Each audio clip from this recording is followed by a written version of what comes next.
Liquor scam లో ED విచారణకు MLC కవిత హాజరయ్యారు. ఈడీ ఆఫీస్ చేరుకున్న కవిత అందరికీ అభివాదం చేస్తూ లోపలికి వెళ్లారు.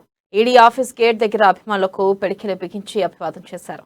కవితకు మద్దతుగా ఈడీ ఆఫీస్ గేటు వరకు వచ్చిన మంత్రి శ్రీనివాస్ గౌడ్, బీఆర్ఎస్ నేతలు వచ్చారు. ఇక ఈడీ ఆఫీస్ పరిసరాల్లో భారీగా పోలీసులు మోహరించారు. కవిత వెంట ఆమె భర్త అనిల్, లాయర్లు సైతం ఉన్నారు. అయితే వాళ్లను ఆఫీస్ గేట్ దగ్గరే ఆపేశారు పోలీసులు. కేవలం కవితను మాత్రమే అనుమతించారు.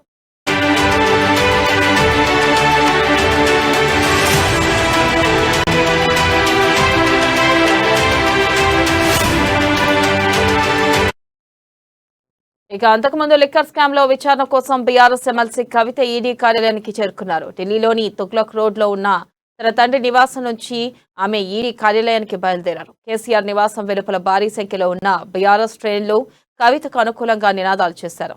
కవిత భర్త అనిల్, లాయర్ మోహన్ రావు కూడా ఆమెతో పాటు ఈడీ కార్యాలయానికి చేరుకున్నారు. మొత్తం 10 వాహనాల క్యాన్వాయ్తో కవిత ఈడీ కార్యాలయానికి వెళ్లారు. మరోవైపు ఈడీ కార్యాలయం వద్ద భారీ బందోబస్తును ఏర్పాటు చేశారు.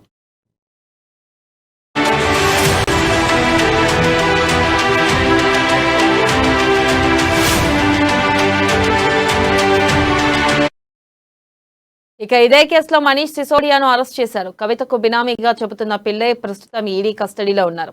సిసోడియాను శుక్రవారం కస్టడీలోకి తీసుకుంది. ఇక ఈ క్రమంలో వారిద్దరితో వేరువేరుగా కలిపి కూడా కవితను ప్రశ్నించే అవకాశం ఉంది.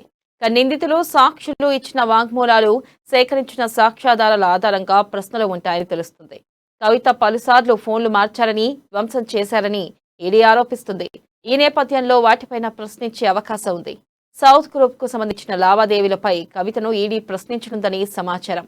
సౌత్ గ్రూప్ లో కవితకు 33% వాటాలు ఉన్నట్లు దర్యాప్తు సంస్థలు అభియోగాలు నమోదు చేశాయి.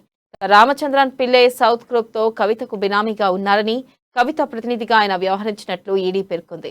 మరోవైపు విచారణకు సహకరించకపోతే కవితను అరెస్ట్ చేసే అవకాశాలు ఉన్నట్లు ప్రచారం జరుగుతుంది. లిక్కర్ స్కామ్ కేసులో ఇప్పటి వరకు 12 మందిని ఈడీ అరెస్ట్ చేసింది. విచారణకు సహకరించడం లేదనే కారణంతోనే ఈడీ అరెస్ట్ చేసింది. తర్వాత వారిని కస్టడీలోకి తీసుకుని ప్రశ్నించింది. ఈ క్రమంలో కవితను కూడా అరెస్ట్ చేస్తారని జోరుగా ప్రచారం జరుగుతుంది.